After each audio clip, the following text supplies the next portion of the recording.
that Honorable Bursary sent an idea, but at the moment it cannot work. And that's why, Madam Speaker, I wish to oppose it seriously because of these reasons. Madam Speaker, right now, being a member of parliament from a single constituency, we still have a lot of challenge from even the Ministry of Education itself. Madam Speaker, the amount of money which is called infrastructure funds in the ministry, the distribution in this country, it is purely unfair. Madam Speaker, sometimes you get some constituencies getting funding for infrastructure from the ministry, but you don't get as a single constituency. Therefore, Madam Speaker, if I can sit in this parliament and the support that there is consolidation of funds so that it can be taken to the Department of Basic Education Department, it will be purely unfair for the poor children in this country. Madam Speaker, through my experience, this is my second term in Joro constituency, having been elected. What we do as single constituency members of parliament, the ministry cannot even afford to do it. We make sure that in every village, Madam Speaker, we know the poor child from that one specific ministry. If today, Madam Speaker, even accessing some, many of the projects we are requesting from the ministry is hard, how can they, on this side, honestly, that ensure that if the money was to be consolidated and they were to get it, if it could be fair for the children, Madam Speaker, it will be very hard. The first thing, Madam Speaker, the ministry itself actually have no capacity to identify those poor children.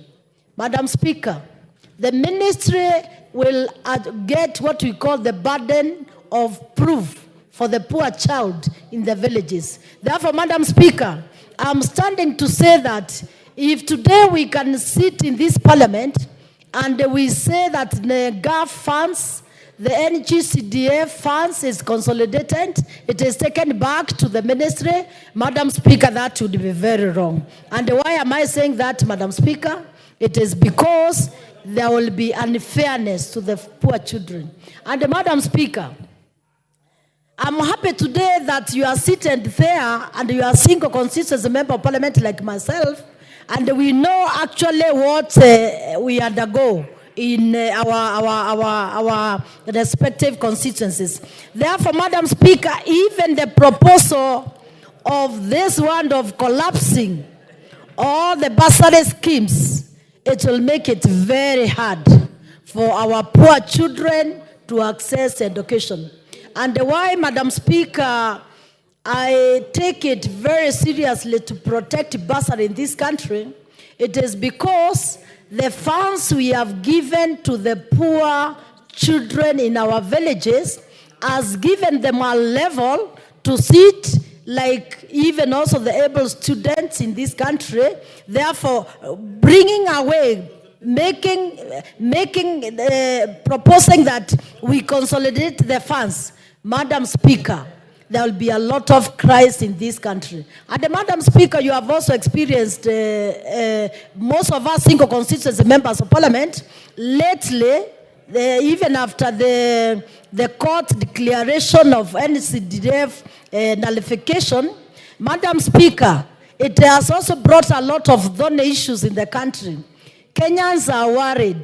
Are the poor children going to access education if we are really encountering all this? And Madam Speaker, it is good to say this. Let us not every minute propose scientific texting things in these countries. Let us not collapse what is working for this country. Madam Speaker, the 290 constituencies, the amount of money members of parliament are giving to the poor children, if it can be collapsed, it will bring more pain to the poor children. Therefore, I oppose for now. I think let us improve the systems which can make. Thank you, Member Fonjoro. I'll go to the Honorable Mishi.